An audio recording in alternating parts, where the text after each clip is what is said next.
இன்றைய வேத வசனம் அப்போஸ்தலர் 9:6. அவன் நடுங்கி திகைத்து, ஆண்டவரே, நான் என்ன செய்ய சித்தமாயிருக்கிறீர் என்றான். வேதத்தில் பவுல் அப்போஸ்தலனை குறித்து நாம் வாசிக்கிறோம். தேவன் அவருக்கு தரிசனம் கொடுத்தது போலவே இந்தியாவின் அப்போஸ்தலன் என்று பெயர் பெற்ற சாது சுந்தர் சிங் அவருக்கும் தரிசனம் கொடுத்து தம்மை வெளிப்படுத்தினார். அதன் பிறகு அவருடைய வாழ்க்கையே மாறியது.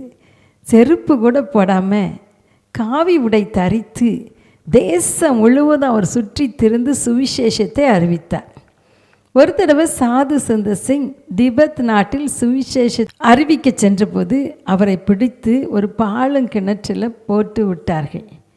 ஒருவேளை வேதத்தில் எரேமியாவை ஒரு பாலும் துறவில் போட்ட சம்பவம் உங்களுக்கு ஞாபகம் இருக்கும். அந்த கிணற்றில் நிறைய எலும்பு கூடுகள், அழுகிய பிணங்களின் துர்நாற்றம். அப்பா, இதன் மத்தியிலும் அவர் 3 நாட்கள் ஜெபித்து கொண்டே இருந்தார். திடீரென்று ஒரு நாள் ஒரு நபர் ஒரு கயிற்றை உள்ளே அனுப்பி இதை பிடித்துக்கொள் என்று சொன்னார். அவர் அதை பிடித்தார். பிடித்த உடனே அந்த கயிறை அப்படியே இவரை வெளியே தூக்கி கொண்டு வந்து விட்டது. திரும்பி பார்க்குறாரு, யாரையுமே காணோம்.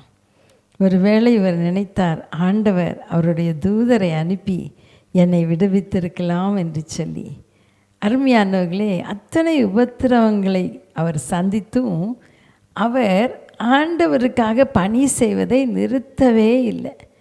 ஏராளம் பேர் இவர் மூலமாக இயேசு கிறிஸ்துவை சொந்த இரட்சகராக ஏற்றுக்கொண்டனர். திபெத், நேபாள் மற்றும் இந்தியாவின் பல பகுதியிலே ஊழியம் செய்த இவர் மிகவும் எளிமையானவர், இனிமையானவர். வேதத்தில் உள்ள ஊமைகளை கொண்டு போதிப்பதிலே சிறந்தவர். இவர் எழுதிய நூல்கள் இன்றைக்கும் கிறிஸ்தவ ஜீவியத்தின் ஊன்றுகோலாக இருக்கிறது. இரத்தம் சிந்தும் பாதங்களுடைய அப்போஸ்தலன் என்று கூட இவரை அழைப்பார்கள்.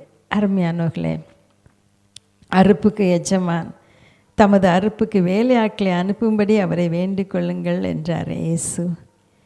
அப்பா, கடந்த வாரத்தில் பீகாருக்கு போயிருந்தேன். எங்கள் இருதயெல்லாம் உடைந்தது. வலது கைக்கும் இடது கைக்கும் வித்தியாசம் தெரியாத நினிவே மக்களைப் போல படிப்பறிவில்லாத பிள்ளைகள், ஏழை மக்கள், வறுமை கோட்டு கீழே இருந்த மக்கள். நாங்கள் ஒரு 8 நாட்கள் அவர்கள் மத்தியில் ஓடி ஓடி ஓடி ஊழியம் செய்தோம். இன்னும் அறுவடை மிகுதி, ஆட்களோ கொஞ்சம். எத்தனை வாலிப பிள்ளைகள் நம்முடைய தேசத்தில் உண்டு. இன்றைய பணியிலே பிரதான பணி கர்த்தருடைய சுவிசேஷ பணி தான். அருமையானவர்களே, இன்றைக்கு இதை செய்ய அநேக வாலிப பிள்ளைகள் முன் வர வேண்டும், விசுவாசிகள் முன் வர வேண்டும். நெகேமியா காலத்தில் அவங்கவுங்க தங்களுக்கு எதிரே இருந்த சுவரை கட்டினார்கள், மதில் சுவரை. அவங்கவுங்க இருக்கிற இடத்துல ஊழியம் செய்யலாம். வட இந்திய பணிக்கு அநேக வாலிப பிள்ளைகள் அர்ப்பணித்து செய்யலாம். பயப்படாதீங்க. கர்த்தர் உங்களை அழைத்தால் ஆண்டவர் உங்களை கொண்டு பயன்படுத்துவார். பவுல், நான் என்ன செய்ய சித்தமாக இருக்கிறீர் ஆண்டவரேன்னு கேட்டார்ல.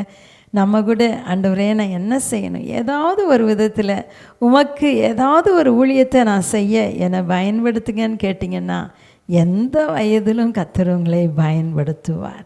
ஆண்டவர்கிட்ட ஒப்பு கொடுக்கலாமா? அன்பின் தகப்பனே, அறுவடை மிகுதி, வேலையாட்களோ கொஞ்சம். ஆண்டவரே, அப்பா, ஆண்டவரே, நாங்கள் என்ன செய்ய சித்தமாயிருக்கிறீர் அப்பா.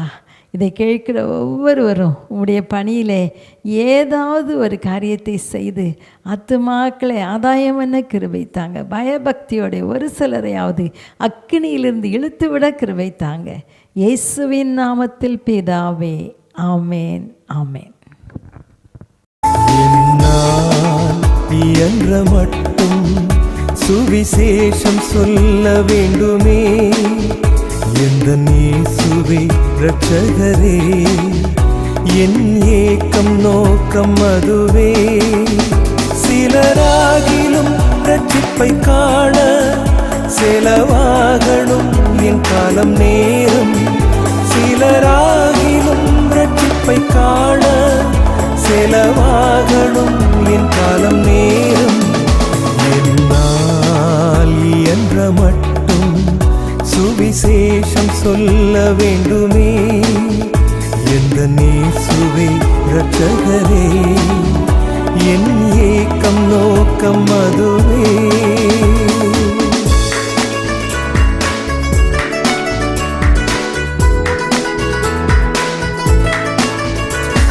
சுவிசேஷம் அரிதான பொக்கிஷமே, அளவிட முடியாத ஐஸ்வர்யமே.